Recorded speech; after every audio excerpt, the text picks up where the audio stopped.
I never believed the stories people told about American highways, the so-called dead stretches where strange things happened, where truckers swore they saw things running alongside their rigs at 70 miles per hour, or where entire cars vanished from dash cams without explanation. But after what happened on Highway 191 in Utah during my cross-country trip last fall, I won't drive alone at night again, not even if someone paid me. I was moving from California to Colorado for work, and I planned the whole thing pretty neatly. Leave early morning, drive through Nevada, then take the long stretch through Utah before stopping at a motel near Moab.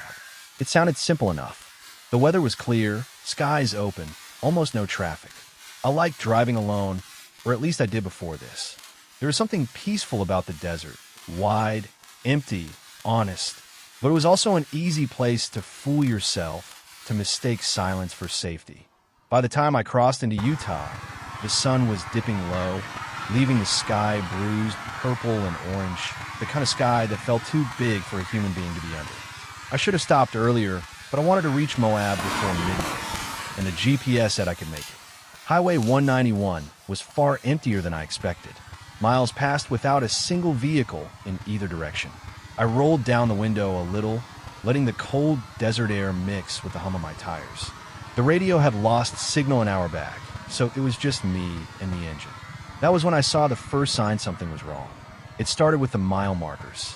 I remember passing 140, then 139, then, after what felt like 5 minutes of straight driving, 139 again. I thought maybe I wasn't paying attention, that I imagined it. But then came another 139, this time with a deep scratch across the number like someone had tried to carve it out violently. I slowed, staring at it in the rear view as I passed. Maybe it was kids messing around or maintenance error. That's what I told myself. But the uneasy feeling in my stomach didn't agree. I kept driving. About 10 minutes later, my headlights swept across something on the shoulder.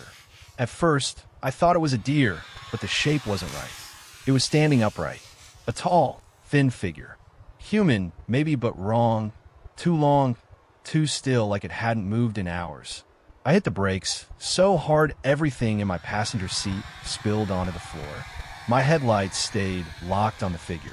But now it looked like a tree trunk, weathered and cracked, bending slightly. A desert shrub, or some kind of wooden post, I hadn't noticed. I exhaled, embarrassed at how fast my heart was beating. The desert can play tricks on your eyes. I told myself that again and again, turned the music on even though it was just static, and kept going. But after another mile or two, the static suddenly broke. You know how radio sometimes catches a faint ghost of a station? It was like that. A low voice crackled through for a split second. I couldn't understand the words, but the tone was urgent, whispering fast like someone warning me about something. I leaned forward, frowning, and then the voice stopped. The static returned. I tried flipping stations, but nothing else came through. About 40 minutes from Moab, the road seemed to stretch longer, darker, like the night itself was thickening. The moon was nowhere to be seen. My headlights felt weak, barely illuminating a few feet ahead, even on high beam. Every shadow seemed to breathe. And then I saw something in my rearview mirror. 2 lights, small at first, then growing. Headlights. Relief washed over me. Another driver. I hadn't seen one for almost an hour. The car behind me was far back, but it was good to know I wasn't alone. Except something fell off. The lights didn't seem to bounce the way headlights usually do. They were steady, fixed. I checked again. The lights were closer now, but I couldn't make out a vehicle shape. No grille, no outline. Just 2 identical spheres of white. I eased into the right lane. There are sections with 2 lanes, but the lights didn't pass. They slowed when I slowed. They sped up when I sped up. My mouth went dry. I don't know why, but I didn't want to stop. I didn't want to pull over. My instincts started screaming inside me like alarms. Then the lights blinked off. Not faded, not dipped, just vanished. I stared at the empty highway behind me, my pulse thundering in my ears. Nobody, nothing, just darkness stretching forever. I checked again. Still nothing. I sped up. 10 minutes later, I saw another mile marker. It said 139. Again, this time I actually yelled, slamming my hand on the steering wheel. I drove straight. I didn't turn, didn't loop, didn't exit. There was no way I should be passing the same mile marker over and over. And then I saw something I will never forget no matter how long I live. About 200 feet ahead, illuminated faintly in the distance, was a car pulled onto the shoulder. Not just any car, my car. My exact make, exact model, same scratches on the bumper, same dent on the rear side panel. I stared at it, unable to process what I was seeing.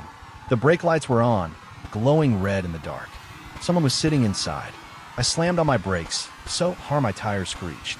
I stopped in the middle of the lane, hands trembling. My brain screamed at me to turn around, to reverse, to run, to do anything except get closer. But curiosity is a poison. It eats you from the inside until you give in. I inched forward slowly, creeping toward the identical car. I could feel sweat running down my back, even in the cold night air. When I got close enough, my headlights lit up the back window. And I swear to God, I saw myself. Me, sitting in the driver's seat. My own head bowed forward slightly, like I'd fallen asleep. My own hand on the steering wheel. My own jacket, my own hair, everything. I couldn't breathe. I couldn't think. I blinked hard, thinking maybe fatigue was messing with me. But when I opened my eyes, the figure in the other car raised its head. Slowly, too slowly, like something imitating movement it didn't fully understand. And when it looked toward me, its face wasn't right. It was my face, but stretched, distorted, like someone tried to mold it from memory and got the details just a little wrong. The eyes were too big, the mouth too long, and it smiled. A wide, broken smile that didn't belong on any living person. I hit reverse and floored the gas. I must have driven backward for at least a quarter mile before spinning the wheel and speeding the opposite direction, heart beating so violently I thought I'd pass out. The road behind me stayed empty. No duplicate car, no headlights, just the sound of my own ragged breathing. I kept driving, refusing to look in any mirror. I didn't care if I had to drive back to Nevada. I wasn't staying on that stretch another minute. The GPS froze, then glitched, spinning, recalculating endlessly. The time on my dashboard started flickering between different hours. Midnight, 3:14 a.m., 11:59 p.m., 2:06 a.m., over and over. I shut it off, but it flickered back on like something else was controlling it. After what felt like hours, actual hours, of driving and mounting panic, I finally saw lights up ahead. Actual lights. A gas station. I pulled in fast, tires crunching on gravel, and stumbled out of the car, gasping like I'd been underwater. The attendant inside gave me a weird look when I practically threw open the door. I still don't know why I agreed to take the night shift delivery route through rural Tennessee, especially after everything the older drivers warned me about. They talked about the back roads like they were alive, like the trees listened, like the mist itself followed you. But I thought it was just their way of messing with the new guy. Every job has its little hazing rituals, right? I wish that were the case. I wish I could chalk this whole thing up to sleep deprivation or highway hypnosis. But what I saw that night on Route 58 still wakes me up sweating, gasping, convinced something followed me home and still watches me from the corners of my apartment. My shift started at 11 p.m. It was a simple drop-off at a small warehouse outside Oak Ridge.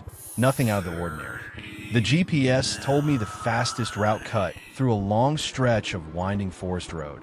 One of those places where the trees lean so far over the asphalt that their branches almost touch, turning the whole drive into a long black tunnel.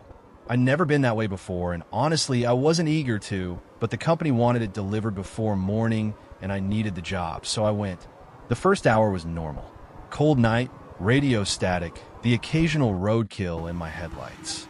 The forest got thicker as I went, shadows swallowing the beam from my truck like they were thirsty for light. The air felt heavier too, as if the forest itself was pressing in on me. But the weird stuff didn't start until I passed a small handmade sign stuck into the dirt on the roadside. It wasn't an official street sign, just a piece of wood painted white with black letters. Stay on the road. I laughed at first, probably a joke from some local kids. But the way the letters were painted, uneven, almost desperate, like whoever wrote them wasn't trying to warn travelers as much as they were begging them. I kept going. A few minutes later, I saw another one. Don't stop. This time the letters were crooked, streaked down the wood like whoever painted them had shaky hands. I felt a prickle go up my neck. I don't scare easily, but something about those signs made the whole night feel wrong. I didn't like the fact that the forest around me was thick enough that anything could be 5 feet away, just out of sight. I turned the radio louder to drown out the creeping anxiety. The road twisted deeper into the woods, with no lights except my own. Every tree looked the same. Every shadow seemed to breathe. And then I saw something in the road ahead. Just a shape at first, a small lump lying in the center of the asphalt. I slowed, squinting. It was a deer, or half of one. The back half was simply gone, not torn, not chewed, just missing like it had been cleanly sliced away. No blood, no tracks, no sign of where the rest went. My stomach twisted. I'd seen roadkill plenty of times, but nothing like that. I drove around it, forcing myself not to look back, but something inside me whispered that I should. I didn't. I kept driving. More signs started appearing as the miles crawled by. Not wooden ones now. Cardboard scraps nailed to trees, paper stapled to posts, each with rushed handwriting, "Don't slow down." IT follows movement. No eyes. Stay quiet. Don't look into the trees. I felt sick reading them, like each sign was carved from someone's terror. I rolled up my windows and lowered the radio volume until it was barely a hum. That's when my headlights flickered. Just once.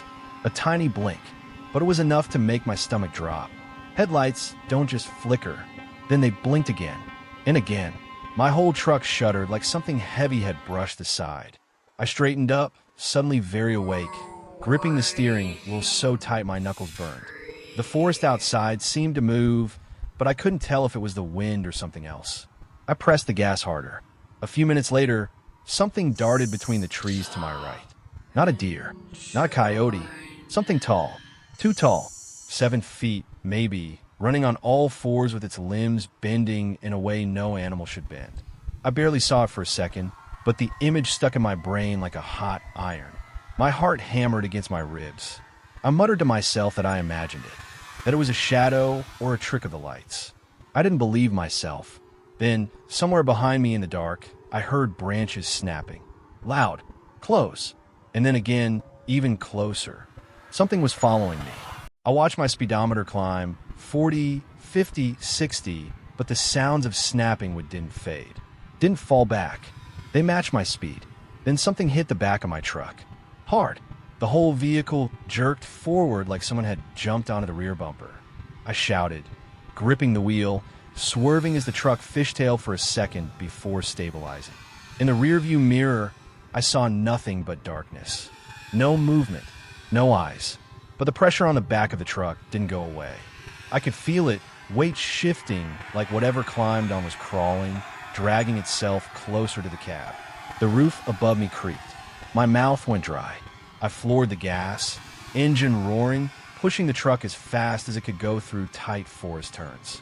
Something heavy rolled or shifted on the roof. Then a sound, a scraping, slow, deliberate like claws dragging across metal. Not rushed, not frantic, more like it was curious. Testing. I wanted to scream, but I clenched my jaw so hard my teeth hurt. I forced myself not to look up, not to make a sound. One of the signs flashed in my head. IT follows movement. Another, stay quiet. My hands were trembling on the wheel.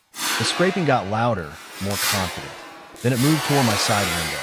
My peripheral vision caught something pale. Long, a hand, but not a human hand. Too many joints, too thin, the fingers tapering into needle-like tips that tapped the glass softly, like it was asking me to roll the window down. I kept my eyes locked on the road, whispering to myself not to look, please God, don't let me look. The tapping stopped. The thing's hand slid slowly downward, then out of sight. For a moment, there was silence. And then, from the passenger side, I heard breathing. Heavy, wet breathing, like something massive was leaning inches from my head. I could see a faint shape in the reflection of the window, a tall figure matching the truck's speed, running alongside it like it weighed nothing. Its head was level with mine, but its face, I couldn't see details. It was like the night itself bent around it, hiding its features. But I felt its attention, felt it studying me, waiting for me to make a mistake. I stared forward until tears blurred my vision. I didn't blink, didn't breathe, didn't dare move a muscle beyond turning the wheel. After what felt like forever, the breathing drifted away. The weight above me disappeared. The forest grew quieter. I didn't slow down, not even a little. When I finally saw a gas station ahead, a lonely little station lit by one flickering fluorescent bulb, I nearly sobbed. I pulled into the lot too fast, tires screeching as I skidded to a stop. I threw myself out of the truck and ran inside. The clerk, a thin man with dark circles under his eyes, looked up and froze when he saw me. "You came from Route 58, didn't you?" he asked. I nodded, shaking. He sighed, rubbing his face. "You're lucky," he whispered. "Sometimes drivers don't make it out. Sometimes we hear them screaming from the woods." I felt my knees weaken. "What the hell is out there?" I asked. He shook his head slowly. "Don't call it anything," he said. "Names make it stronger." I didn't sleep that night.